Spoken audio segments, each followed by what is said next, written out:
Ang binata na ito ay si Junho, ang ginintuang lalaki sa larangan ng million hit dahil ipinanganak siya sa isang bahay na hindi gaanong maganda ang kalagayan. Kung saan ang mga ungol at mapait na pagingit-ngit ng kanyang lasing na ama ay regular na umaalingaw tulad ng tunog ng tambol tuwing gabi. Ang ama na iyon ay isang alipin ng alak dahil sa tuwing umiinom siya, nagingit-ngit siya sa galit at ibinubuhos ang lahat ng kanyang inis sa kanyang ina. Dahil nasasaksihan niya ang eksenang iyon mula pagkabata, maaga siyang nag-aral ng boxing upang kahit papaano ay malaman niya kung paano salagin ang mga suntok kapag sinaktan siya ng kanyang ama. Nang siya ay lumaki, kailangan niyang maging isang shipper para kumita ng pang-araw-araw na pagkain. Ngunit ang buhay ay hindi madali para sa mabait na tao.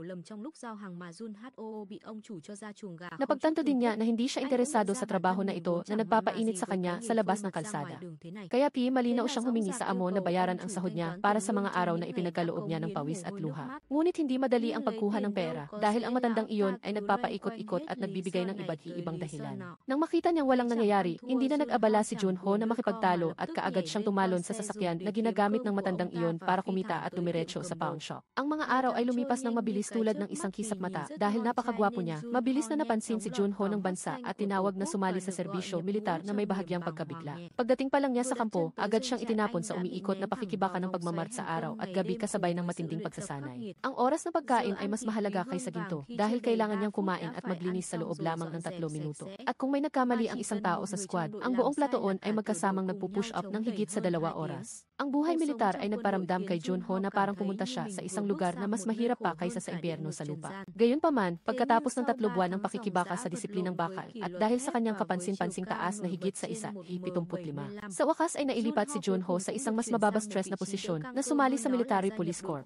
Ang kanyang pangunahing tungkulin ay magbantay sa base na mukhang maringan, ngunit sa katunayan ay nakatayo lang siya tulad ng isang estatwa na nagbabantay sa gate. Pagkatapos lamang lumipat sa barracks ng Military Police, agad na nasaksihan ni Junho ang 1,000 taong gulang na tradisyon ang matatandang sundalo na nagtuturo sa mga bagong sundalo. Ang nangunguna sa pambungad na eksena ay walang iba kundi si Sargento Hong, na siya ring big boss sa silid dahil malapit na siyang ma-discharge. Nang makita ni Sargento Hong na hindi mapigilan ng isang lumang kawal ang isang bagong recruit, nagalit siya at itinulak ang ulo ng kawal na iyon sa isang malaking pako na nakausli sa dingding. Pagkatapos, nagpakita siya ng kapangyarihan at bumaling kay Junho, nagbabalak na ipagpatuloy ang pagtuturo sa binata sa pamamagitan ng pagtulak ng ulo nito sa pako. Bagaman guwapo si Junho, hindi siya madaling biktima, kaya umiwas siya sa pagtulak na nagdulot kay Hong na parang nilulunok ang inis. Balak na niya sanang saktan ang binata, ngunit buti na lang at tumunog ang military alarm sa tamang oras. Sa gabing iyon, itinalaga ang pangunahing tauhan na magbantay sa kulungan ng military police. Sa sandaling ito, nakita niya ang eksena ng isang lasing na ama na nagpapalo ng sunod-sunod na suntok sa kanyang kaawa-awang ina. Lumingon ang ina at tinanong si Junho kung bakit siya nakatayo lang at walang ginagawa.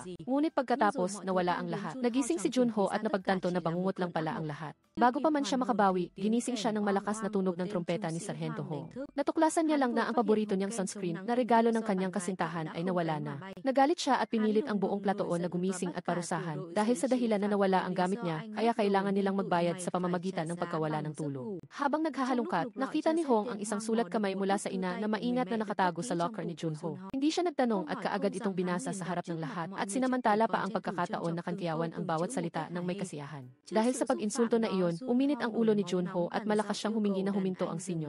Ang aksyon na ito ay parang kusang pagpapakulong para masaktan, kaya kaagad na nagbanta si Hong na kukuha siya ng mainit na bakal at papaluin si Junho hanggang sa maging durog ito. Ngunit bago pa niya ito mailabas, biglang dumating si Sargento Park Byung-gu, isang taong may mas mataas na ranggo. Sumigaw siya at tinawag ang lahat sa patio upang magbunot ng damo, ngunit hindi niya maintindihan kung bakit gustong makausap ng pribado ni Sargento Park si Junho. Gayunpaman, bago pa man siya makapagsalita, may dumating na mensahe na humihiling sa kanya na harapin ang isang kagyat na opisyal na gawain, kaya sinabi niya sa binata na maghintay doon hanggang sa bumalik siya. Ang SC team ay tinawag na sunggu. Ang SC ay ang koponan na dalubhasa sa paghahanap ng mga awol absent without leave na sundalo na umiiwas sa serbisyo militar. Sa sandaling nababagot na siya, biglang napahinto ang tingin ni Junho sa isang notebook na nakalagay sa mesa ni Sargento Park. Sa loob nito ay may larawan ng isang pugante na kasalukuyang hinahanap ng masinsinan.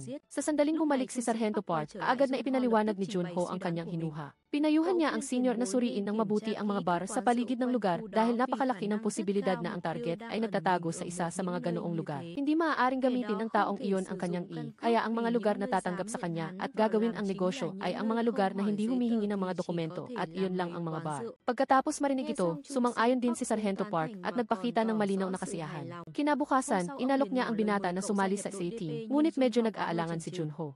Bago pa man siya makapag-isip, hindi niya sinasadyang nakita ang buong platoon na nakayuko pa rin at nagbubunot ng damo sa ilalim ng 40 degree na sikat ng araw. Sa loob lamang ng 2 segundong pag-iisip, pumayag siyang sumali sa SEA team. Pagkatapos, ang unang misyon na ibinigay kay Junho ay walang iba kundi ang hanapin ang pugante na nakita niya sa larawan noong nakaraang araw. Dahil ang prinsipyo ng SEA team ay kumilos ng magkapares, ang reluctant na kasama niya sa pagkakataong ito ay walang iba kundi ang madaldal na korporal noong nakaraan. Gayunpaman, pag-alis pa lang nila sa gate ng kampo, inaya na ni Korporal Sunggu si Junho na kumain ng inihaw na karne. Hindi lang iyon, hinila rin siya ng senior na ito sa isang disenteng karaoke bar, na para bang naglilibot sila sa underground na buhay sa labas. Hindi gusto ni Junho ang mga ganitong bagay, ngunit dahil bago pa lang siya, napilitan siyang sumunod. Ikinuwento rin ng korporal ang dahilan kung bakit siya sumali sa militar. Lumabas na para manalo ang kanyang ama bilang district committee chairman. Sa madaling salita, ipinadala siya ng pamilya upang tuparin ang pambansang tungkulin, ngunit sa totoo lang ay para lang pagandahin ang kanyang resume. Dahil sa maraming cheers at init, kinailangan ni Junho na magpaalam para lumabas at mag-alis ng stress. Habang nagsisindi siya ng sigarilyo, biglang may lumapit na binata at humingi ng kaunting sindi. Nang makita na mas uhaw ang kabilang partido sa apoy kaysa sa tubig, mabait niyang ibinigay ang lighter na ginagamit niya at pagkatapos ay bumalik siya sa party kasama ang senior. Ngunit ang kagalakan ay panandalian ng tawagan ni Sergeant Park, si Junho nang may mukhang punong-puno ng tensyon. Ipinagbigay alam sa kanya na ang pugante na hinahanap ay opisyal ng naglogout sa mundong ito. At ang ikinabigla ni Junho ay ang binata na humingi ng sindi kagabi ay siya pala iyon. Lumabas na dahil sa matinding pambubuli na wala na siyang matakbuhan sa militar, pinili niya ang paraan ng pagpapalaya sa sarili. Ang lighter na ibinigay ni Junho ay naging kasangkapan para gamitin ng lalaki upang magsindi ng uling at tahimik na tinapos ang kanyang buhay sa nakakabinging kadiliman. Ang balita ay nakarating sa pamilya ng biktima na nagdulot ng matinding sakit at pagluha. Sa sandaling iyon, nawala ng pag-asa si Junho at nagsisi ng husto. Napagtanto niya na hindi sinasadya siyang nag-ambag sa trahedyang iyon. Kung nagtrabaho lang ng maayos si Korporal Sunggu at hinanap ang tao ayon sa plano, marahil ay walang taong namatay. Sa dami ng galit at pagkakasala na pinagsama, sinuntok ni Junho ng walang pag-aalinlangan ang panga ng korporal. Hindi pa sapat ang isang suntok, binigyan pa niya ito ng isang serye ng combo ng suntok at sipa sa mukha. Kung hindi na agapan ni Sergeant Park, malamang na nagkaroon pa ng panibagong insidente sa loob ng barracks.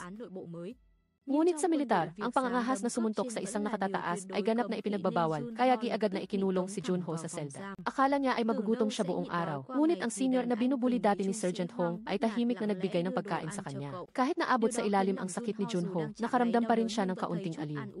Sa labas, si Captain Im Jisop ay opisyal na humalili sa tungkulin sa Military Police Unit at naging direktang superior ni Lieutenant Park. Pagkikita pa lang nila, ipinakita na niya ang kanyang bossy na karisma at patuloy na nagbigay ng mga tanong na nagpahirap kay Lieutenant Park. Gayunpaman, pagkatapos malaman ang tungkol sa insidente ni Junho, biglang nag-iba ang saloobin ng kapitan. Hindi siya nag-alala kung sino ang anak o apo ni Korporal Sunggu at kaagad siyang sinipa palabas ng FA team. Sa halip na parusahan si Junho, pinakawalan siya ni Captain Im upang ipagpatuloy ang kanyang trabaho sa FA team. Ngunit pagbalik ni Junho sa Military Police Room, sinalubong siya ni Sergeant Hong na may mapanuksong ngiti. Nagpahiwatig siya na si Junho ay nagkaroon ng loving night kay Lieutenant Park, kaya siya ay naging paborito. Bago pa siya makasagot, dumating si Corporal Han Ho Jeon, ang totoong pinuno ng FA team, at pumutol sa usapan. Kilala rin siya sa pagiging mabait at laging nagpoprotekta sa kanyang mga junior na parang isang kuya sa pamilya. Lumabas na matagal nang wala si Corporal Han sa team dahil sa matinding pinsala. Pagkagaling niya, kaagad siyang bumalik at binigyan ng bagong misyon ng kanyang mga nakatataas. Ito ay ang hanapin ang isang pugante na nagngangalang Junmo. Siya rin ay isang biktima ng pambubuli sa kampo. Ayon sa huling impormasyon, huling nakita si Junmo sa Incheon train station na nasa hindi matatag na kalagayan ng pag-iisip. Nagbabalak siyang magpakamatay, ngunit sa kabutihang palad ay nakita siya ng mga tao at naagapan. Upang mahanap ang kinaroroonan ni Junmo, nagsimulang sanain ni Corporal Han si Junho sa kasanayan ng pagsubaybay. Isang sopistikadong disiplina na pinagsama ang digital forensics, logic at psikolohiya. Mula sa mga bakas na naiwan sa social media hanggang sa mga hindi nakikilalang aktibidad, lahat ay maaaring maging pahiwatig. Ang nakakainis lang ay ang gastos para sa mga serbisyong ito sa pagkuha ng impormasyon ay kasing taas ng electric bill noong nakaraang Hunyo. At sa kanilang mga kamay, wala silang halos barya maliban sa ilang papel. Kaya, nagpasya silang gawin ang manual na paraan na hanapin ang mga kamag-anak ni Junmo upang makakuha ng impormasyon. Ang unang nilapitan ay ang dating kasintahan ng binata.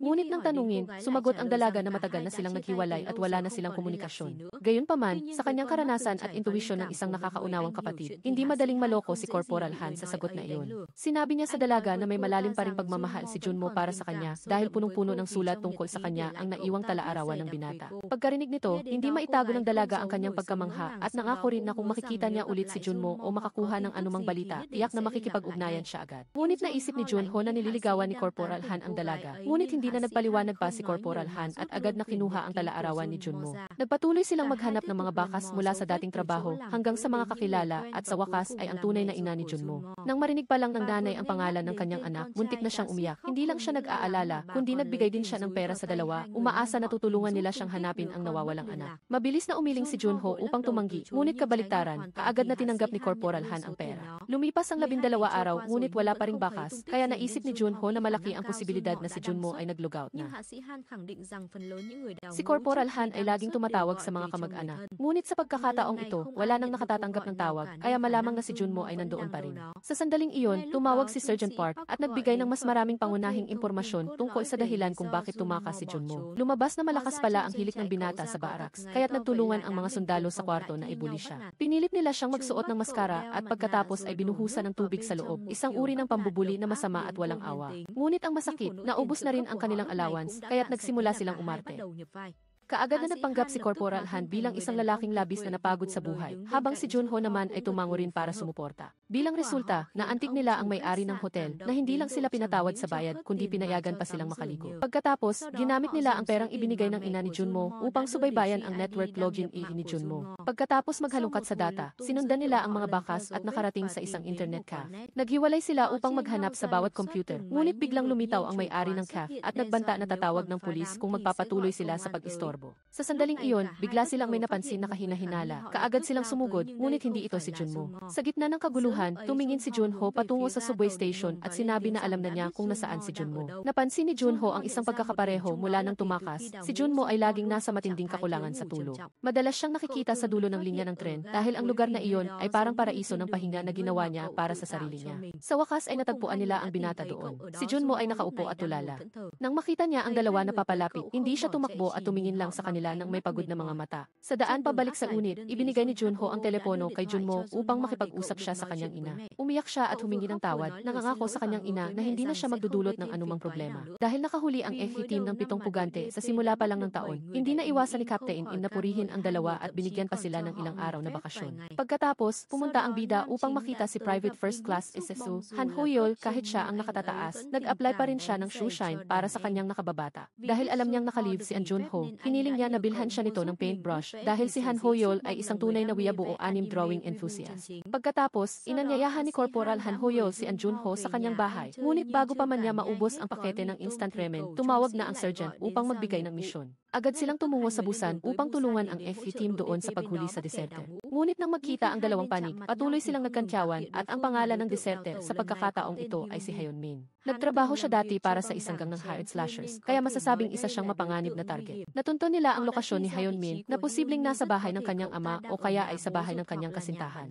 Ngunit pinili ng FE team doon na pumunta sa bahay ng ama at ang natitira ay para sa kanilang dalawa. Ngunit galit na galit si Corporal Han Hoyol na pagtanto niya na gusto lang ng kabilang panig na mahuli ang target bago sila, kaya ibinigay lang ang lokasyon ng bahay ng kasintahan. Ngunit maagang napagtanto ni An Junho iyon, kaya di isinasaulo niya ang address ng bahay ng ama ni Hayon Min. Gayunpaman, hindi maganda ang ugali ni Hayon Min. Matapos magdeserter, umuwi siya sa bahay upang maging pabigat sa kanyang ama at sinigawan pa niya ang matanda na parang isang saksak. Gayunpaman, nang pumunta ang bida sa bahay, tinulungan ng ama si Hayon Min na tumakas. Sa kabila ng lahat, hindi rin basta-basta si Hayon Min. Tumalon lang siya ng bahagya sa katapat na gusali at patuloy na naghagis ng mga bagay upang hadlangan sila. Nang hinarangan ni Corporal Han Hoyol ang kanyang daan, biglang na-dislocate ang kanyang likod. Nakita iyon ni Hayon Min at napangiti siya. Ngunit nahuli na ng bida si Hayon Min at nagpalitan ng atake ang dalawang panig. Dahil pareho silang tunay na boxer, tila tabla ang laban. Sa isang pagkakataon, itinulak ni An Junho ang kalaban pababa, ngunit nang tumayo siya, sinipa siya ni Hayon Min ng isang fatal blow. Pagkatapos ay mabilis siyang tumakas, na labis na ikinagalit ni Sergeant Park. Hindi nakaligtas si Captain Im sa pagkastigo, sinigawan siya ng matataas na ranggo sa busan na parang binubuhusan ng tubig, kaya ibinunton agad ni Captain Im ang kanyang galit kay Sergeant Park. Ngunit dahil siya ang nakatataas, napilitan si Lieutenant Park na magtiis. Nasa ospital sina An Junho at Corporal Han Hoyol upang magpagaling ng muling dumating ang A-team sa Busan upang mangasa. Akala namin kung sino na kayo, nahanap niyo na ang target pero pinakawalan niyo pa. Ngunit tama sa oras na iyon, tumawag si Sergeant Park at inakala nila na mapaparusahan sila sa isang pagkakataon. Ngunit gusto pala ni Sergeant Park na maunahan nila ang Busan team sa paghuli kay Hayon Min. Pagkatapos, tumawag ang bida kay Private First Class Hyo Ji-yeol na miyembro ng FE team sa hukbo. Humiling si An Junho na tulungan siyang hanapin ang isang e-address na ng miyembro ng Busan team. Sa simula, tumanggi si Private First Class Hyo Ji-yeol, ngunit matapos mangako ni An Jun-ho na bibilhan siya ng isang serving ng beef Hyo mula sa Vietnam, agad na pumayag si Private First Class Hyo Ji-yeol. Agad nilang natagpuan ang e-address at natunto na ito ay isang mall. Pagkatapos magtanong sa receptionist, nalaman nilang dating nagtrabaho doon ang kasintahan ni Haeun Min. Inilahad pa ng receptionist na si Haeun Min ay isang gigolo. Kaya pumunta silang dalawa sa bar ayon sa sinabi ng babae, matapos magtanong sa lahat ng mga gigolo. Nalaman nilang part-time lang nagtatrabaho si Haeun Min doon, ibig sabihin ay nagtatrabaho pa siya sa maraming ibang lugar. Sinabi pa nila na si Haeun Min ay parasite sa kanyang kasintahan at labis itong nagpapakalugo sa kanya. Upang magsagawa ng investigasyon, nilibot nila ang lahat ng 22 bar sa lungsod sa pag-asang matagpuan si Haeun Min. Sa kabutihang palad, sa huling bar, nakita nila ang kasintahan ni Haeun Min. Kaya nagpanggap si An Jun-ho na isang gigolo at mabilis niyang nilapitan ang babae. Inanyayahan pa siya ng babae na magkape sa umaga at nalaman nilang Jung Okay ang pangalan ng babae. Sa pamamagitan ng pag-uusap, napagtanto ng bida na labis pa ring umiibig ang babae kay Haeun Min. Nagtatrabaho pa nga siya sa isang bar upang matustusan ang pera para sa kanya. Kinabukasan, pinuntahan ni An Jun-ho si Jung Okay at sinabi niya na humihingi siya ng tulong dito. Pagkatapos, pumasok si Jung Okay at kinausap ang may-ari ng pinagtatrabahuhan niya at humiling na mag-advance ng sweldo. Ngunit tumanggi agad ang may-ari dahil hindi pa nga napapadala ni Jung Okay ang pera sa kanyang lola. Alam na kailangan ng pera ng babae, hindi nag-atubili si An Jun-ho na manghiram ng pera kay Corporal Han Ho-yeol. Napakatalino ni Corporal Han Ho-yeol, agad siyang tumawag sa Busan team at sinabing hahayaan niya silang hulihin si Haeun Min maliban kung ibibigay nila sa kanya ang lahat ng 3 milyong won. Dahil ayaw magtrabaho pero gusto pa rin kumita, agad na pumayag ang dalawang iisabusan, kaya ibinigay agad ng bida ang pera kay Jung Okay. Nakita na napakabait ng lalaki, nagbigay din ng regalo si Jung Okay bilang pasasalamat, ngunit sa katunayan, ito ay plano ng bida. Dahil alam niyang ibibigay ni Jung Okay ang pera kay Haeun Min, ginamit niya ito bilang pain. Totoo nga, nagkita si Jung Okay at ang kasintahan niyang si Haeun Min at gusto niyang ibigay ang pera, ngunit tumanggi si Jung Okay. Sabi niya, ibibigay ko sa iyo, ngunit pwede ba tayong kumain muna ng sama-sama? Gayunpaman, ang lalaking ito ay isang ganap na fuckboy. Hindi lang niya tinanggihan ang alok, kundi direktang nagnakaw. Gayunpaman, dumating ang Busan ni team, ngunit hindi na tinag si Haeun Min at madali niyang tinalo ang bawat kasamahan. Sa kabutihang palad, dumating ang bida sa tamang oras at walang salita, nagkaroon sila ng matinding labanan. Patuloy na nagpalitan ng atake ang dalawang panig, ngunit dahil sa pambihirang galing sa pakikipaglaban ni An Jun-ho, madali niyang napatumba ang kalaban na ayaw sumuko. Nagsimula ng humawak ng kutsilyo si Haeun Min, ngunit mabilis na dumating si Corporal Han Ho-yeol upang tapusin ang laban at madaling ikinabit ang posas kay Haeun Min. Gayunpaman, ang perang ninakaw niya mula sa kanyang kasintahan ay nakakabali-balisa dahil gift certificate lang pala iyon at ang totoong pera ay itinago ni Jung Okay sa ilalim ng takip ng inidoro. Agad siyang tumawag upang pasalamatan si An Jun-ho at tahimik na umalis. Dahil nahuli ng bida si Haeun Min, labis na nagalit si Captain Im. Ibinigay niya ang misyong ito upang mambola ang Division Commander ng Busan Team. Ngunit hindi niya inasahan na ang sarili niyang team ang nakahuli, kaya ibinunto ni Captain Im ang kanyang galit kay Lieutenant Park. Hindi na rin nagtiis si Lieutenant Park sa kanyang superior at inilantad ang pandilin lang nito sa kanyang mas mataas na opisyal. Sa ilang matinding banta ni Sergeant Park, talagang natakot si Captain Im at napaihi. Galit na galit din ang Busan ni team dahil nawalan na sila ng pera, nawalan pa sila ng kredito. Dahil sa pagbabanta ni Sergeant Park, galit na galit din si Lieutenant Im. Kaya ibinunto niya ang kanyang galit kina An Jun-ho at Corporal Han Ho-yeol at pinutol pa ang kanilang leave. Sa tamang oras, dumating si Sergeant Park at ipinaalam kay An Jun-ho na naospital ang kanyang ama, kaya pinayagan si An Jun-ho na mag-leave. Kinabukasan, pumunta siya sa ward upang makita ang kanyang ama, ngunit hindi lang nagbago ang ugali nito, kundi iginiit pa na hindi niya anak si An Jun-ho dahil hindi ito nagdala ng pera para sa kanya. Nang marinig iyon, labis na nagalit si An Jun-ho at sinabi pa, sa araw na mamatay ka, sisigaw ako sa tawa, tingnan mo. Pagkatapos, umuwi siya at nakita si Corporal Han Ho-yeol doon dahil ayaw pa ring iwanan ng kanyang ina ang matanda, kaya galit na umalis si An Jun-ho. At gusto na niyang bumalik sa barracks ngayon, ngunit hinayaan ni Corporal Han Ho-yeol na mag-usap ang mag-ina ng pribado. Sa wakas, inilabas ni An Jun-ho ang kanyang sama ng loob at nagtataka kung bakit hindi tumakas ang kanyang ina mula sa matanda. Ngunit hindi sumagot ang ina at binigyan lang niya ng pera ang kanyang anak, gayunpaman, tahimik na umalis si An Jun-ho. Sa kabilang banda, matapos mahuli at ibalik sa barracks si Cho Seok-hyun Junmo, dinalaw siya ng kanyang ina. Ngunit nakakabali-balisa, ang mga nambuli kay Cho Seok-hyun Junmo ay hindi pinarusahan at inilipat lang sila sa ibang unit. Nang malaman ang nangyari, labis na nagalit ang ina ni Cho Seok-hyun Junmo. Nakita iyon ni Captain Im at pinakalma niya ito at nangakong magkakaroon ng paglilitis.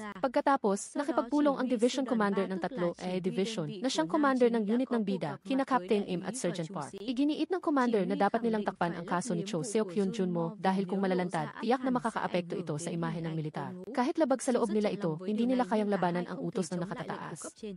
Kinabukasan, muling inatasan ng misyon ang A Group at ang target sa pagkakataong ito ay si Sergeant Heo Chaido na tumalon sa bakod ng militar ng walang armas. Sa pamamagitan ng kanyang mga kasamahan, nalaman nila na si Sergeant Heo Chaido ay isang taong money-minded. Kahit may shoulder injury siya, sumali pa rin siya sa helicopter rope ladder training upang makatanggap ng allowance. Higit pa rito, napakahusay ni Sergeant Heo Chaido sa pagtaya at wala pang platoon ang nakatalo sa kanya. Ito ay dahil gumagamit si Sergeant Heo Chaido ng third-party software at inilalapat niya ito sa Monty Hall problem upang manalo sa taya. Pagkatapos, pumunta ang grupo ng bida sa bahay ni Sergeant Heo Chaido at nalaman na lumaki siya sa kanyang lola, ngunit may demensya na ang lola. Nagkamali pa nga ito at inakala si Corporal Han Hoyol na kanyang apo, kaya wala silang nakuhang impormasyon. Ngunit nang bumalik sila, nakita nila ang isang demolition team sa bahay dahil gigibain ang lugar na iyon para sa konstruksyon. Upang magsagawa ng investigasyon, pumunta ang dalawa upang makita ang kaibigan sa kolehiyo ng target. Sa pamamagitan ng pag-uusap, nalaman nilang si Sergeant Heo Chaido ang top student sa pasukan ng universidad at hindi rin siya mahilig magliwaliw. Isa siyang taong may pangarap, ngunit dahil napakaliit ng pera na ibinibigay ng gobyerno, gumawa siya ng lahat ng uri ng trabaho sa paaralan para kumita ng pera. Dito, ipinaliwanag din ng kaibigan ni Heo Chaido ang Monty Hall problem na isang advanced problem sa probability. Halimbawa, kung pipili ka ng isa sa tatlong pinto, ang probability na tama ang pinili mo ay 1/3. Ngunit kapag alam mo na ang isang sagot ay mali at pumili ka ng ibang pinto, ang probability na tama ay hindi na 50 kundi 2/3. Kaya, kailangan mo lang baguhin ang iyong orihinal na pinili at tiyak na mahahanap mo ang tamang pinto. Tama, ngunit pagkatapos marinig ang problema na ito, wala ring naintindihan sina An Junho at Corporal Han Hoyol. Nang may tumawag, nagulat sila dahil si Sergeant Heo Chaido pala ang nasa kabilang linya at pinayuhan silang itigil na ang pagtugis sa kanya. Nagulat ang dalawa, paano nalaman ni Sergeant Heo Chaido na hinahabol nila siya. Tiningnan nila ang paligid at nakita nila ang isang kakaibang tao na nakasuot ng itim. Agad nilang hinabol ang target, ngunit sa kasamaang palad, nawala nila ang bakas at naakit pa sila sa women dormitory. Kaya pinagsabihan sila ng sergeant sa isang language class. Pagkatapos, bumalik ang bida sa military police dormitory at ginising siya ni Private Han Hoyol, 51. Direkta kong sinuntok si Han Hoyol at na-dislocate ang panga ng isang bagong sundalo, hindi na siya ang dating mabait na senyor. Ngunit walang usok kung walang apoy, bukod sa pagiging binubuli ni Sergeant Wang Jiangsu, nakaranas din si Han Hoyol ng maraming pang-aabuso mula sa ibang mga senyor. Minsan pa nga ay pinaghubad nila ng pantalon si Han Hoyol at tinakot siyang kumuha ng skerel at ilagay sa jar para ipakita sa kanila. Sa sandaling ito, pinahilera ni Han Hoyol ang mga bagong sundalo at patuloy na binugbog ang bawat isa. Kaya labis na nadismaya ang bida at pinahinto niya ang mga recruits para magpahinga na ikinagalit ng senyor. Nang dumating si Sergeant Wang Jiangsu, dahil inutusan niya si Han Hoyol na disiplinahin ang mga bagong recruits. Ngunit hindi niya nagawa kaya kay dinumihan niya mismo ang kamay ni Han Hoyol. Pagkatapos, inutusan pa niya ang bida na saktan ang isang bagong sundalo at nagpakita pa ng halimbawa kay An Junho. Sa sandaling sasalakayin na niya ang bida, dumating si Corporal Han Hoyol upang pigilan siya. Pagkatapos, hinila niya si An Junho sa isang madilim na silid at nagpanggap na dinidisiplina ang kanyang junior. Nakipagtulungan din ng husto si An Junho, kaya naloko nila si Sergeant Wang Jiangsu. Ngunit dito, ikinuwento ng bida ang Monty Hall problem na inilapat sa buhay ni Private Heo Chaido. Nalaman na huminto siya sa pag-aaral para sumali sa militar. Kung ang hypothesis ay ginawa niya ito para iwanan ang lola niya, walang magiging problema. Ngunit kung ang hypothesis ay para protektahan ang lola niya, dalawang problema ang lilitaw. Una, may demensya na ang lola niya, at pangalawa, gigibain na ang bahay, kaya nagdeserter siya para kumita ng pera para sa lola niya. At kahapon, natuklasan ni Sergeant Heo Chaido na hinahabol siya ng grupo ng bida. Matapos mag-isip at magkalkula, nalaman nila kung saan nagtatago si Sergeant Heo Chaido. Kaya mabilis nilang natagpuan ang kalaban at sinubukan ni Sergeant Heo Chaido na tumakas, ngunit agad siyang nahuli. Gusto niyang makita ang lola niya sa huling pagkakataon. Nakakabali-balisa, hindi siya nakilala ng lola niya, ngunit lumuhod pa rin siya upang humingi ng tawad sa lola niya. Pagkatapos, sinabi rin ni Sergeant Heo Chaido ang dahilan kung bakit siya nagdeserter. Iyon ay dahil may demensya na ang lola niya at gigibain din ang bahay sa madaling panahon. Kaya sumali siya sa demolition team para kumita ng pera at dalhin ang lola niya sa nursing home. Matapos marinig ang malungkot na kwento, binuksan ni Corporal Han Hoyol ang posas ng kalaban.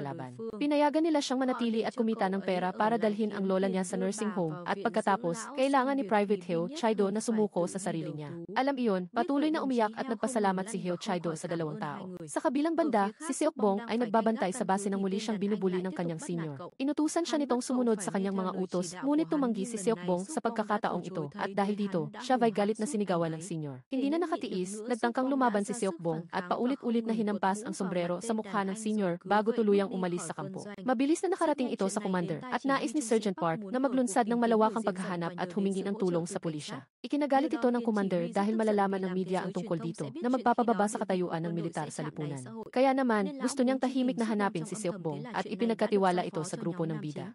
Upang isagawa ang investigasyon, nagpunta si Junho sa Art Center kung saan nagturo si Seokbong. Doon, sinabi ng isang estudyante ang isang mahalagang lead ang personal website ni Seokbong kung saan nagpo-post siya ng mga kwentong iginuguhit niya. Samantala, nagpunta sina Sergeant at Corporal sa matalik na kaibigan ni Seokbong sa kanilang unit. Sinabi rin sa kanila ng matabang kaibigan na naging kakaiba ang kilos ni Seokbong sa huling leave nito. Noong nanonood sila ng scene, may biglang nakabangga at nagmura kay Seokbong at dahil doon ay nagalit si Seokbong at nagbanta na aalisin niya sa landas ang kalaban. Dumating na ngayon si Junho upang bisitahin ang senior na patuloy na hinampas ni Seokbong sa mukha. Sa simula, matigas pa rin ang ulo ng lalaking ito at hinamon si Junho. Ngunit matapos siyang takutin ni Junho na ilalantad ang kanyang madidilim na gawain sa militar, bumaba ang kanyang kayabangan at may sinabi siyang mahalagang impormasyon kay Junho. Lumabas na ang mapambubuli na si Sergeant Huang ay nakatakda ng ma-discharge. Ngunit bago magpaalam sa unit, gusto niyang kalimutan na ni Seokbong ang kanilang nakaraan. Ngunit hindi ito naisip ni Seokbong, kaya gusto niyang humingi ng tawad ang senior sa kanya. Gayunpaman, formal lamang humingi ng tawad si Sergeant Huang na labis na ikinainit ng ulo ni Seokbong. At sa pagkakataong ito, matapos makuha ang username at password ng personal web ni Seokbong. Ayon sa investigasyon ng AFP Department, nakakita sila ng isang bagong file na kakalabas lang. Iyon ay isang anime na naglalarawan sa nakakahiyang buhay ni Seokbong sa militar. Iguhit pa nga niya ang proseso ng pagtaka sa gabi at biglang lumabas ang larawan ni Seokbong na may dalang kutsilyo at naghahanap ng paghihiganti kay Sergeant Huang. Dahil sa kanilang pangamba, sinundan nila ang pinakahuling e-address na ginamit ni Seokbong.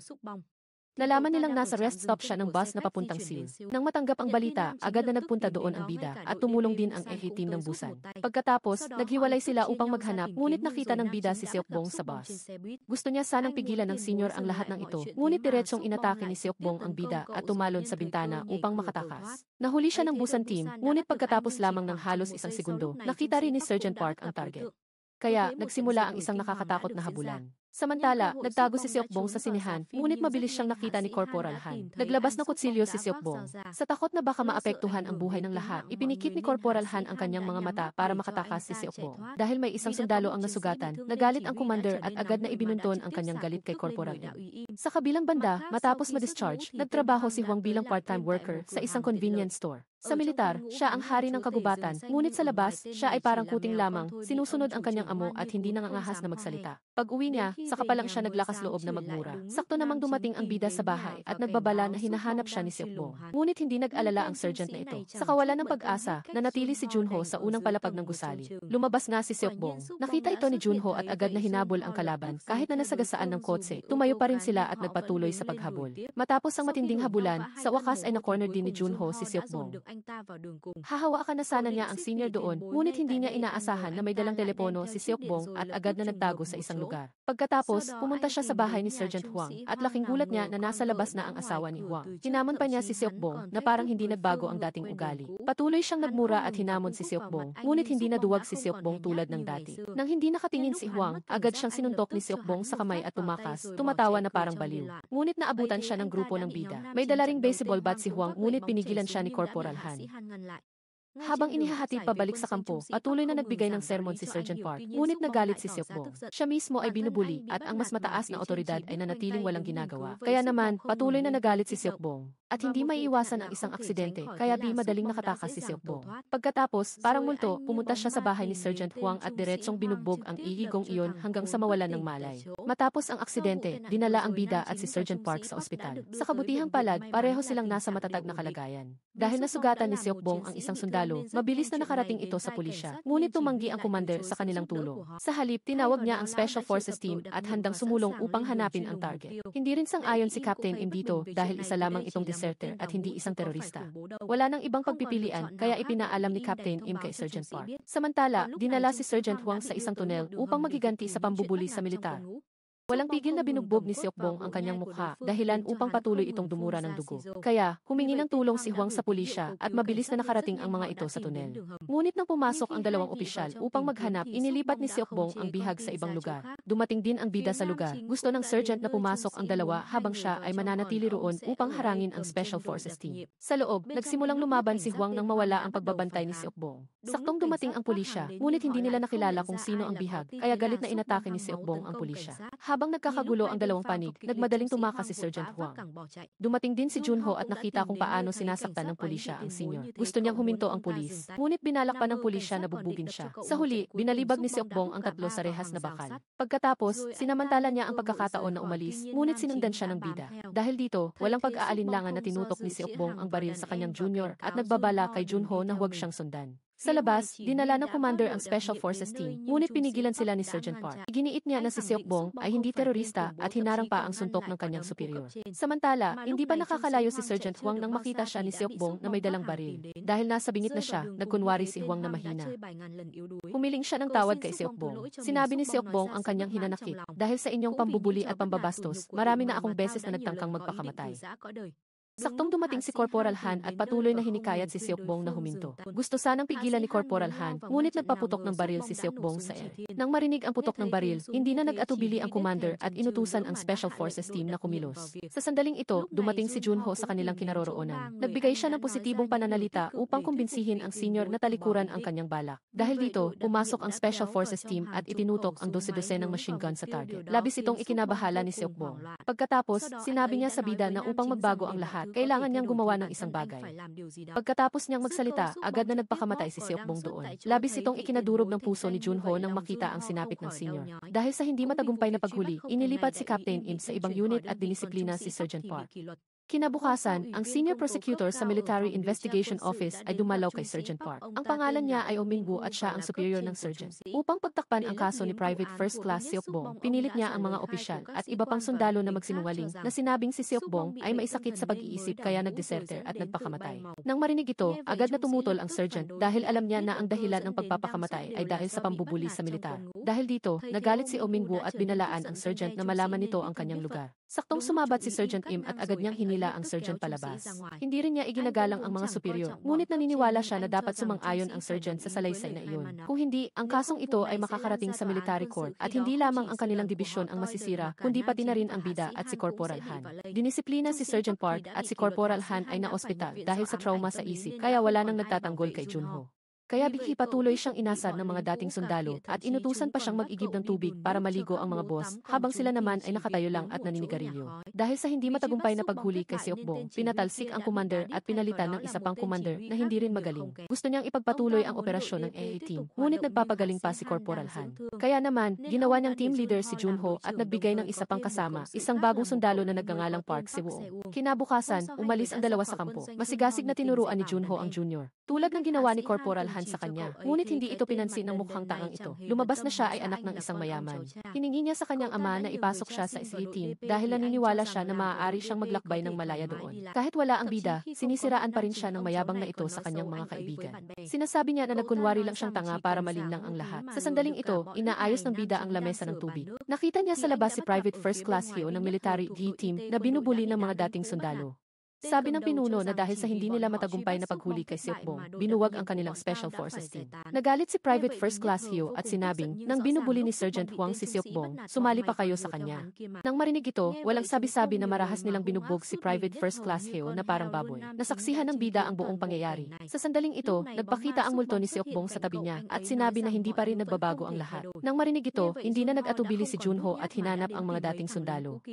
Tinanong niya kung bakit nila ginawa iyon kay Private First Class Hyo. Hindi lang sila sumagot kundi direkta pang ibinato sa mukha niya ang sapatos at walang tigil na ininsulto si Junho. Hahampasin pa sana niya ang lalaki, ngunit pinigilan siya ng junior niya sa SA team. Kahapon lang ay sinisiraan pa niya si Junho, ngunit matapos niyang masaksihan kung gaano katigas si Junho, umamin siyang halos maihi siya sa takot. Pagkatapos, matapos pag-isipan at upang protektahan ang kanyang mga junior, pumayag ang sergeant na sundin ang sinabi ng kapitan. Ngunit bago pa man niya pirmahan ang papel, biglang tumunog ang alarm bell. Nalaman nilang may pamamaril sa restricted military area. Lumabas na ang matabang kaibigan ni Seokbong ay biktima rin ng pambubuli sa militar. Matapos ang pagkamatay ng kanyang kaibigan, hindi na nakatiis ang matabang lalaki. Kaya, kinuha niya ang baril at walang tigil na binaril ang mga nambubuli sa kanilang mga mukha. Pagkatapos niyang gawin iyon, tumakas siya sa militar. Mabilis na nakarating ang balita sa SA team. Nang malaman na armado ang deserter, natakot ang mayabang na junior at hindi na naglakas loob na manatili sa SA team. Kaya, binalak ni Junho na ipaalam ito sa higher-ups. Ngunit hindi niya inaasahan na ibinalik na pala si Sergeant Park sa kanyang pwesto. Dahil umalis na ang mayabang na junior sa team, sinabi ng sergeant na babalik si Corporal Han sa team.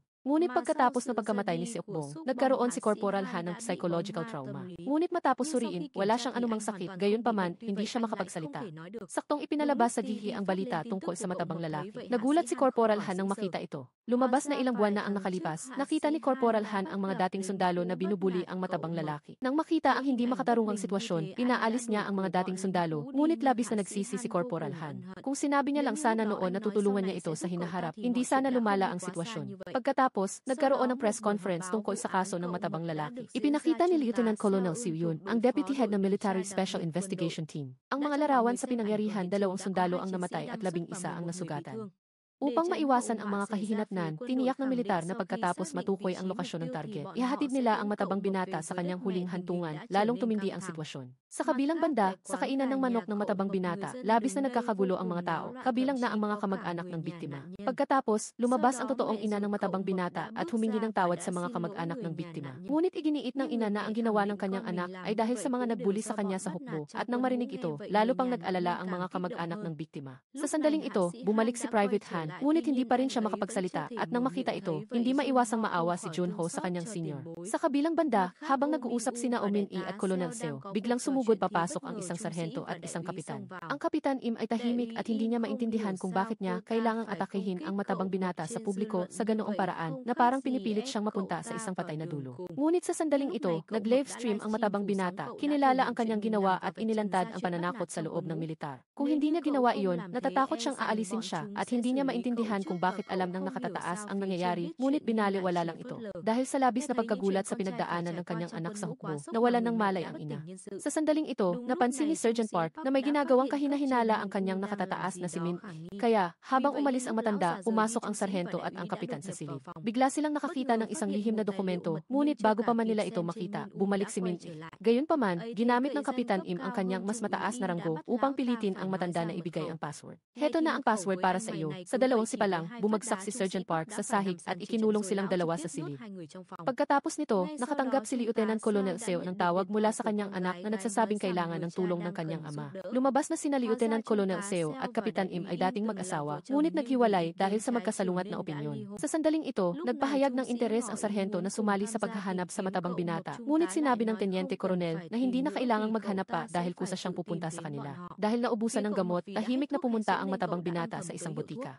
Doon, nakakita siya ng isang video clip kung saan pinupuna at sinisiraan ng publiko ang kanyang ina. Ang luha ng matabang binata ay patuloy na umaagos. Ito ay plano ni Lieutenant Colonel Seo. Inilabas niya ang video clip upang pukawin siya. Alam ito, labis na nagalit ang sarhento, ngunit hindi maintindihan ni Lieutenant Colonel Seo kung bakit nila kailangang itolerate ang isang kriminal. Ngunit sa sandaling ito, lubos nang napalibutan ng militar ang kainan ng manok ng matabang binata. Naglagay na rin ng pwesto ang mga sniper. Nagpasya silang gamitin ang ina ng binata bilang pain. Sa katunayan, lumabas siya na may hawak na granada, handang mamatay kasama ang kalaban. Gayunpaman, dose-dose ng mga machine gun ang nakatutok sa kanya, lalong tumindi ang sitwasyon. Dahil ang matabang binata ay may hawak na hostage, nag-aalangan si Lieutenant Colonel Seo na magbigay ng utos na magpaputok. Sa sandaling ito, tinawagan ni Sergeant Park si Private Han. Sinabi niya na kailangan nilang gumawa ng isang bagay upang iligtas ang buhay ng matabang binata. Agad, nag-live stream si Private Han sa pinangyarihan upang pigilan ang militar na magbigay ng utos na magpaputok. Ngunit mabilis na pinutol ng network provider ang video at sina Junho at ang Private ay agad na kinontro sa lugar. At habang naghahanda si Lieutenant Colonel Seo na magbigay ng utos na magpaputok, biglang tumakbo ang ina patungo sa kanyang anak at napigilan ang matabang binata na hilahin ang pin ng granada. Dahil may tumayo upang protektahan siya, niyakap ng binata ang kanyang ina at umiyak na parang bata. Upang iligtas ang sitwasyon sa harap ng publiko, lumabas si Lieutenant General Jiang upang gumanap bilang isang bayani at dahan-dahang kinuha ang granada mula sa kamay ng matabang binata. Sinabi niya na kailangang magdusa ang matabang binata sa kanyang parusa, ngunit magkakaroon ng isang walang kinikilingan na paglilitis. Sa publiko, sinabi lang niya iyon, ngunit sa likod niya, gusto niyang pigilan ng kanyang nasasakupan si Minwo ang paglilitis. Dahil kung magaganap ang paglilitis, aatake ang press at mga Human Rights Center at makikisali rin ang Kongreso. Akala ni na Junho at ng Private ay makukulong sila dahil sa pagkasira sa plano ng militar, ngunit sa halip ay nakatanggap sila ng commendation. Ngunit napagtanto ng sarhento na gusto nilang isara ang kasong ito sa isang positibong paraan. Pagkatapos nito, ang FE team ay muling itinalaga sa isang misyon. Ang tumakas sa pagkakataong ito ay si Seong Min. Dahil siya ay isang third gender na tao, siya ay binuli at ininsulto sa hukbo, ngunit nang marinig ang pangalang ito, nag-aalangan si Private Han. Lumabas na 0 buwan na ang nakakaraan, si Private Han at ang mahaba ang buhok ay pumunta upang habulin si Seong Min, ngunit nabunyag ang kanilang pagkakakilanlan. Labis na nataranta si Seong Min kaya marahas niyang sinaksak sa tiyan si Private Han. Sa pagkakataong ito, nakita nila ang parehong bar, ngunit walang impormasyon tungkol kay Seong Min. Kaya, humingi sila ng tulong sa istasyon ng pulisya at sinabi sa kanila ng isang pulis. Si Seong Min ay nasa listahan ng mga customer ng isang underground social gang sa lungsod. Mabilis silang nagpanggap ng mga customer upang hanapin ang pinuno at pagkatapos ay dinala sila ng taong ito sa isang nakasarang sasakyan. Ngunit nang bumukas ang pinto, dose-dose ng mga huligan ang sumalubong sa kanila, pinaghihinalaan na sila ay parehong mga opisyal ng gobyerno. Akala nila ay maiipit sila doon, ngunit dumating na ang pulisya. Lumabas na ginamit ng pulisya ang dalawa bilang pain upang makipag-ugnayan sa social gang na ito sa loob ng maraming taon at pagkatapos ng maraming salita, naglaban ang magkabilang panig. Nang mapansin ang kritikal na sitwasyon, mabilis na tumakas ang pinuno at nang makita ito, agad siyang hinabol ng grupo ng Lead Mele. Mula sa paghabol ng nakayapak hanggang sa paggamit ng dalawang gulong. Ngunit dahil hindi pa bihasa sa pagmamaneho, sa kasamaang palad, bumagsak si Junho sa lugar. Nang makita ito, labis na natuwa ang pinuno na parang isang araw ng malaking tagumpay, ngunit hindi inaasahang humabol si Private Han gamit ang isang dekoryenteng sasakyan. O kaibigan, uminom muna tayo bago magpatuloy sa pagbisikleta. Ngunit dahil labis na nagamit ang kanyang butt muscles, labis na nauhaw ang kanyang kasintahan. Gayunpaman, dumating ang Lead Mele at nang makita ito, agad siyang naglabas ng itak. Ngunit bago pa siya makasaksak, sinipa na siya ni Junho ng diretsyo sa mukha at agad nilang dinala ang kasintahan sa presinto para tanungin. Matapos tingnan ang larawan ni Seong Min, sa wakas ay nakilala niya ito at isinalay sa isa kanila ang nangyari. Lumabas na pagkatapos masaksak ang tiyan ni Private Han, nataranta si Seong Min at lumapit sa pinuno. Nagmakaawa siya sa kanya na tulungan siyang gumawa ng peking pagkakakilanlan upang makatakas sa ibang bansa at sinabi pa niya na handa siyang magpakalbo ng sarili. Walang pagpipilian, itinuro ng pinuno sa kanya ang gumagawa ng peking pagkakakilanlan. Sa kasalukuyan, si Seong Min ay nakatira sa isang boarding house at nagtatrabaho ng dalawang trabaho ng sabay-sabay. Sa araw, nagtatrabaho siya bilang laborer at sa gabi, nagtatrabaho siya sa isang bar bilang isang mang-aawit dahil doon, nabubuhay siya alinsunod sa kanyang tunay na pagkatao. Dahil sa impormasyon mula sa pinuno, ang grupo ng Lead Mele ay nagtungo sa headquarters ng Mastermind na gumagawa ng peking pagkakakilanlan. Nagpanggap silang mga deserter at humingi ng trabaho doon at nang makita ito, agad na pumayag ang Mastermind. Dahil siya mismo ay isang deserter, lubos niyang naiintindihan ang nararamdaman ng dalawa. Ngunit bago pa man niya maintindihan ang anumang bagay, may nakakita na sa kanilang tunay na pagkatao. Kaya, tumakas ang magkapatid at baliw na hinahabol sila ng mga ito. Habang nagtatago si Junho sa isang madilim na sulok, biglang hinila siya ng isang babae papasok. Lumabas na ang babae na ito ay si Ioke, ang taong tinulungan ni Junho na makahiram ng pera. Ngunit pagkatapos makipaghiwalay sa Scum na si Hyunmin, isa na siyang may-ari ng isang bar. Pagkatapos nito, nakita ng Lead Mele ang larawan ni Seong Min sa bar. Ipinaliwanag ni Ioke na siya ay dating bituin sa bar na ito. Ngunit pagkatapos, inanyayahan si Seong Min ng isang sikat na artista na makipagtulungan sa pag-awit sa isang kumperensya sa London at nang marinig ito, pumayag si Seong Min. Pagkaraan ng ilang araw, ginawan din siya ng peking pasaporte ng Mastermind. Gayunpaman, umaasa si Ioke na hindi siya mahuhuli at mabubuhay siya alinsunod sa kanyang pangarap at umalis si Junho matapos malaman ang kwento. Upang magpasalamat sa $3 milyon na tulong pinansyal, sinabi ni Ioke na sa susunod na pagkikita nila, aanyayahan niya siya sa isang pagkain na katumbas ng halaga. Pagkatapos, pumunta sila ni Private Han sa airport at binigyan sila ng receptionist ng isang mahalagang clue. Ilang araw na ang nakalipas, pumunta si Seong Min upang magproseso ng mga dokumento para sa pag-alis patungong London, ngunit natuklasan nila ang peking pasaporte. Labis na nataranta, tumakas si Seong Min at kahit na nadapa siya at nauntog ang ulo sa lupa, nagpatuloy pa rin siya sa pagtakbo. Hanggang sa siya ay tuluyang maubusan ng lakas, napaupo siya sa highway. Sa katunayan, nang dumating ang grupo ng Lead Mele, patay na si Seong Min dahil sa labis na pagkawala ng dugo. Kinabukasan, pinuntahan ni Colonel Seo si Kapitan Im. Lumabas na siya ay nabigyan ng ranggo dahil lamang sa pag-aatubili niya sa pag-utos na paputukan ang matabang binata. Sa sandaling ito, ibinigay niya sa kanya ang AFP ng lihim na dokumento na sinubukan nilang tingnan ni Sergeant noong nakaraang araw, ngunit pinigilan sila ni Min. Kung ito ay ilalabas, ang lahat ng masasamang gawain sa loob ng militar ay malalantad. Kinabukasan, inimbitahan ni Lieutenant General ang sarhento at kapitan para magkita. Lumabas na nagpadala ng subwena ang National Human Rights Commission ng Korea. Ang layunin ay muling imbestigahan ang kaso ng Private na Jong Seo, isang junior ni Kapitan Im, na namatay matapos makatapak sa mina sa Watchtower. Ang kaso ay tinapos bilang isang aksidente, ngunit nagpahayag ng pagdududa ang pamilya ng binata, kaya muling imbestigahan ang kaso. Nais ng Lieutenant General na pumunta sila sa Watchtower upang alamin ang katotohanan. Sa simula, tumanggi si Sergeant Park dahil tumatanggap lamang siya ng utos mula sa unit commander. Gayunpaman, tumawag ang commander at sinabi na tanggapin ang utos mula sa Lieutenant General. Naniniwala rin si Kapitan Im na may tagong motibo sa kasong ito dahil bago mamatay si Private na, tinawagan niya ang kapitan. Ngunit dahil inaantok, mabilis na tinapos ng kapitan ang pag-uusap. Dahil si Private na ay junior niya pa rin, isinama ni Kapitan Im si Junho sa Watchtower. Iyon ay isang demilitarized zone na nasa hangganan ng North Korea. Sa daan, may isang sundalo na ng asar kay Kapitan Im at muntik na silang magkaroon ng aksidente.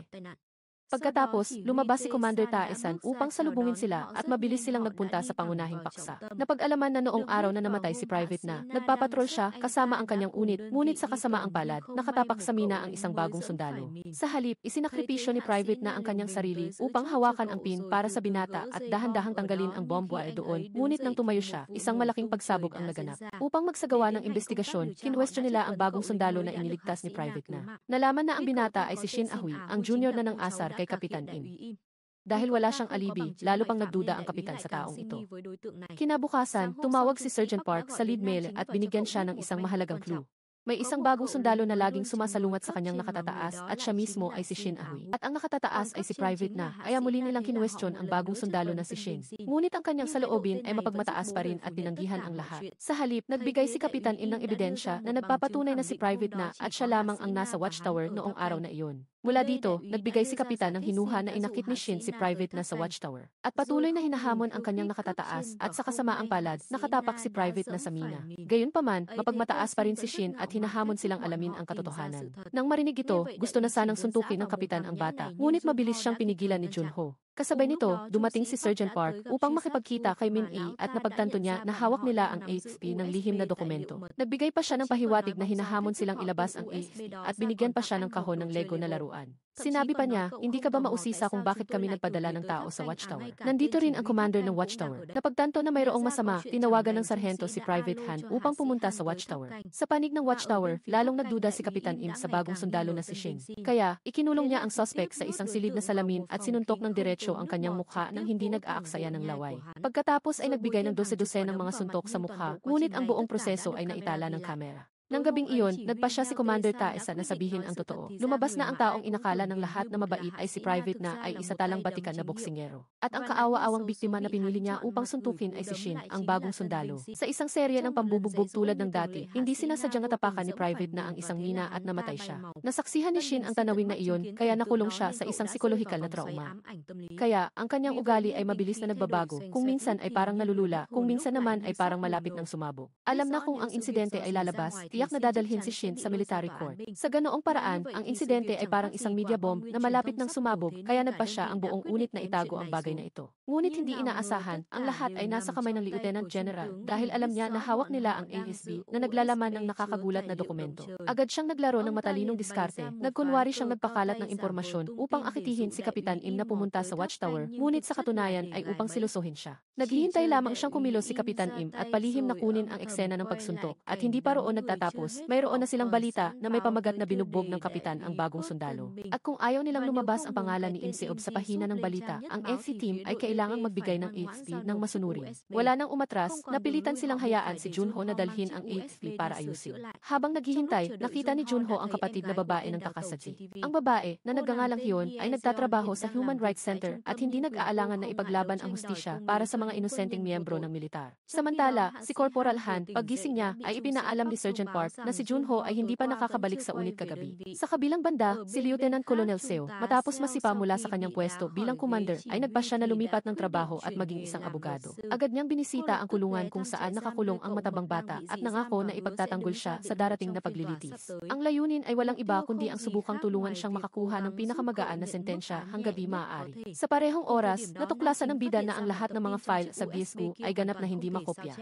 Sa kabutihang palad, itinuro sa kanya ng may-ari ng tindahan ng pagkain ang isang paraan palitan ang chip sa loob ng katulad na chip at pagkatapos ay palitan ito. Dahil hindi napigilan ang kanyang kuryosidad, binuksan ito ng bida upang tingnan at nalaman ang maraming impormasyon na nais itago ng sinuman. Sa loob ng drive ay ang buong imbakan ng kumpidensyal na impormasyon na maingat na itinago ng militar. Lalo na ang lubhang sensitibong impormasyon na naugnay sa insidente ng pamamaril ng matabang bata. Isang kapansin-pansing punto sa mga dokumento na iyon ay ang pangalan ni Private First Class Jong Hyung Byum na sinasabing buhay pa rin pagkatapos ng hindi makatarungang pagbaril na iyon. Ayon sa resulta ng autopsy, ang pagpanaw ni Jong ay hindi dahil sa nakamamatay na bala kundi dahil sa pagkaantala sa pagbibigay ng pangunang lunas habang naghihintay na dumating ang helikopter para sa pagliligtas. Lumabas na ang medical helicopter mula sa Commander-in-Chief ay huli na dumating kaya ang bahagyang sugat ay humantong sa pagkawala ng kanyang kaluluwa. Malinaw, kung ang impormasyong ito ay ilalantad sa media, tiyak na haharapin ng militar ang isang bagyo mula sa publiko sa buong bansa. Dahil sa sitwasyong iyon, nagdao si Lieutenant General Jaon ng isang emergency press conference.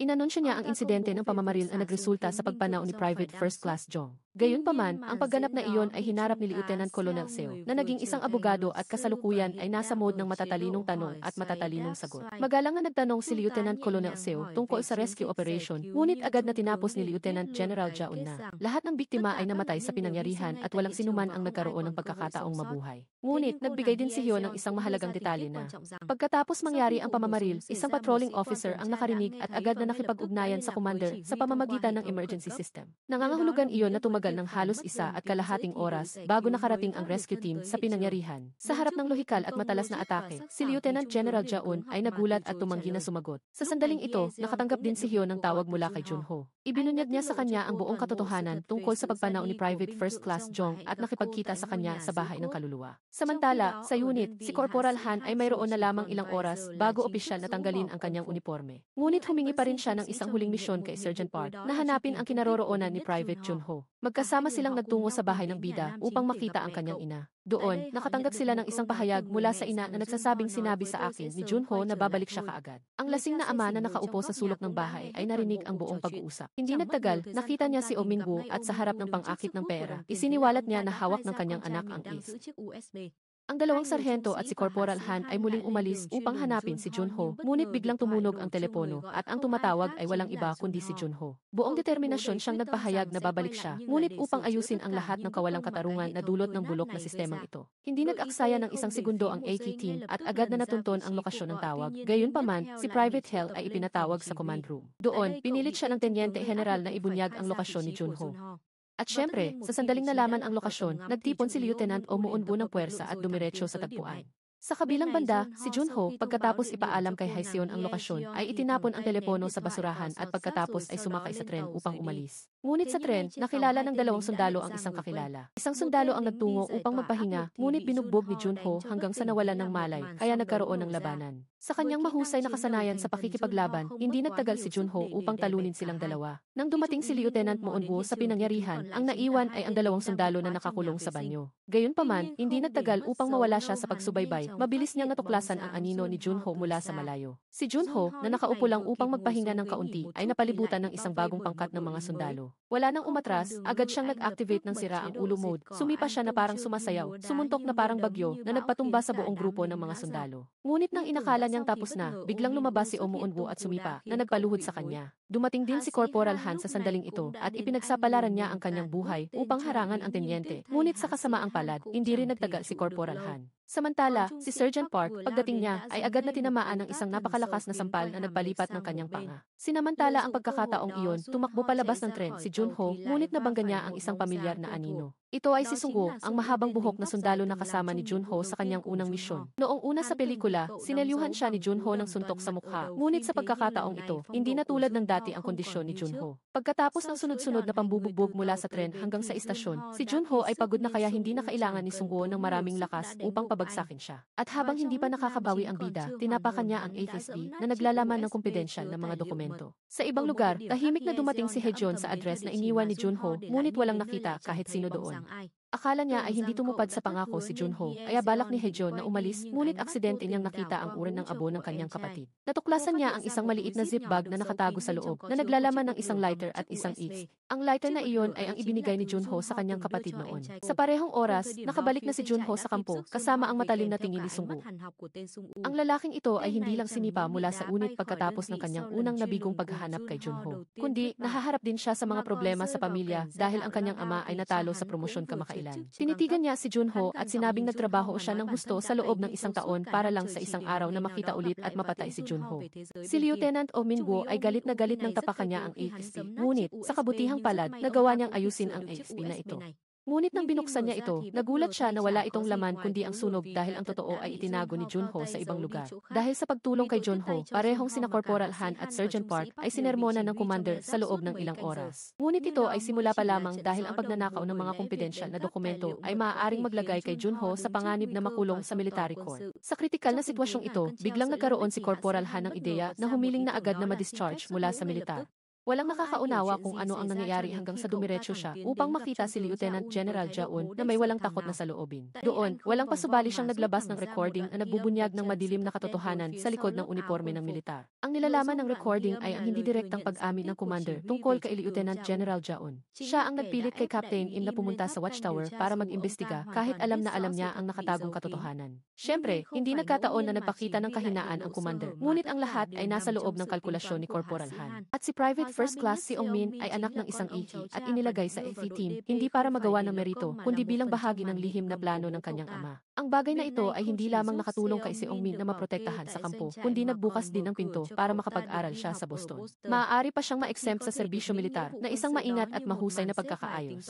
Ginamit ni Corporal Han ang recording bilang isang trump card. Pinipilit ang Tenyente General na ipagpaliban ang utos na hanapin si Junho kung ayaw niyang malantad ang katotohanan. Ang kondisyon ay napakalinaw kung papayag siya, dadalhin niya ang AFE bago ang paglilitis, kung hindi, maghanda siyang mapanood ito na ipalabas sa primetime. Sa ganitong sitwasyon, wala nang nagawa si Lieutenant General Jaon kundi ang magangalit ng ngipin at tumango. Sa sandaling ito, si Sung-woo ay nakaupo sa kotse upang samahan si Junho patungo sa military court. Ngunit biglang tumawag si Lieutenant Min-woo upang ipaalam na ang utos ng pag-aresto ay kinansela sa huling sandali. Bago pa man siya nakapag-iisip, hinila ni Junho ang posa sa gitna ng pagpupumiglas na nagresulta sa pagkawala ng kontrol sa manibela ng kotse. Si Sung-woo ay naipit sa loob ng kotse habang si Junho ay nagmadaling tumakas.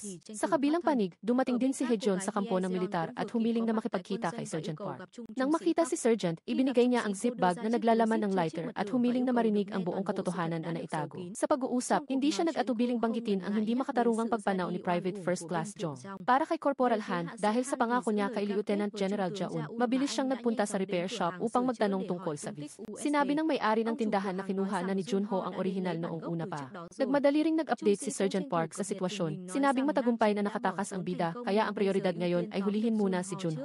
At dumating na ang araw ng paghatol. Sa bulwagan ng paglilitis, hindi nag-atubili ang Tenyente General na bantaan si Lieutenant Colonel Seo na hindi magsasalita ang matabang bata ngayon. Sa sandaling ito, biglang lumabas si Captain Im, mahinahong pinutol ang usapan at bumulong na kailangan lang niyang magtagal at hayaan si Junho ang bahala sa lahat. Agad na sinimulan ang paglilitis na may matinding tensyon at nagkaroon ng matinding debate ang dalawang panig. Patuloy na sinisisi ng Tenyente General ang matabang bata sa lahat ng responsibilidad at iginiit na ang aksyon ng pamamaril ay sadyang ginawa upang patayin ang kanyang mga kasamahan.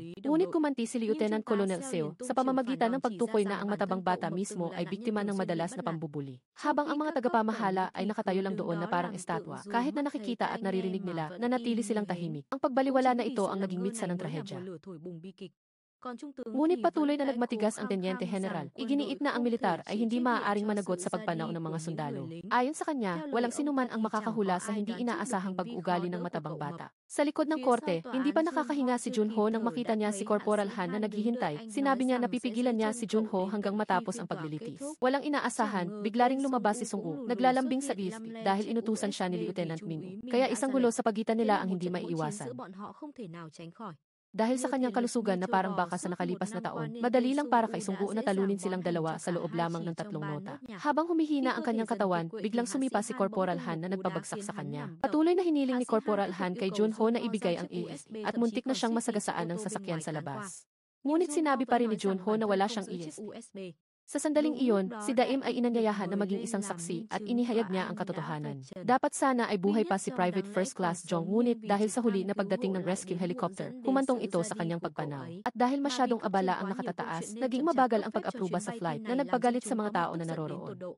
Sa kabilang panig, lihim na sinusundan ni Lieutenant Min-woo si Haejeon, umaasa na hawak niya ang AFP, ngunit wala siyang nakita. At pagkatapos ay lumabas si Sergeant Park, hawak ang AFP at idineklara na ito ang ebidensya na nagpapatunay sa pahayag ni Captain Im. Lumabas na ang lahat ay isang maingat na inihanda na palabas ni Sergeant Park. Mula pa noong ilang araw na ang nakalipas matapos siyang puntahan ni Haejeon at makatanggap ng tawag mula kay Junho. Ang plano ay malinaw, siya mismo ang magdadala ng AFP ko, habang si Im ay magiging saksi upang magpalipas ng oras. Ang natitirang bahagi ay ang bitag para sa panig ng Tenyente General na itinakda para kina Junho at Haejeon. Balik sa paglilitis, nang inihain ni Captain Im ang EXP bilang akusasyon, hindi na ito maaaring baliwalain ng presiding judge. Ang hatol ay idineklara dapat magbayad ang gobyerno ng kabayaran sa mga kamag-anak ni Private First Class Jong. Kasabay nito, isang komprehensibong investigasyon ang bubuksan sa mga nakatagong issue sa militar at ang matabang bata ay makakatanggap ng pinakamagaan na sentensya. Gayunpaman, dahil nagdala siya ng kumpidensyal na pambansang dokumento, hindi maiiwasan ni Sergeant Park ang pagkakasalang iyon, kaya kailangan din siyang humarap sa korte kasama ang matabang bata. Sa pagkarinig nito, hindi napigilan ni Junho at Corporal Han ang pagluha. Lumingon si Sergeant Park at pinayuhan ang kanyang mga nakababatang kasamahan na dapat silang mamuhay ng maayos. Sa huli, bumili si Corporal Han ng tiket sa tren pabalik sa Incheon, habang si Junho ay matatag na tinapos ang natitirang bahagi ng kanyang serbisyo militar. Pagbalik niya sa kampo, huminto ang kanyang tingin sa isang pamilyar na figura, si Private First Class Sukbong. Ang kaibig-ibig na nakatatandang kasamahan ay nakatayo at naghihintay sa pintuan na parabang nagsisimula pa lang ang lahat. Dito nagtatapos ang seryeng ito. Nawasay maging malakas kayong lahat upang suportahan ang aming team. Maraming salamat sa inyong lahat at magkita-kita tayo sa susunod na serye. Sa ngayon, paalam at magkita-kita tayong muli. Bye-bye.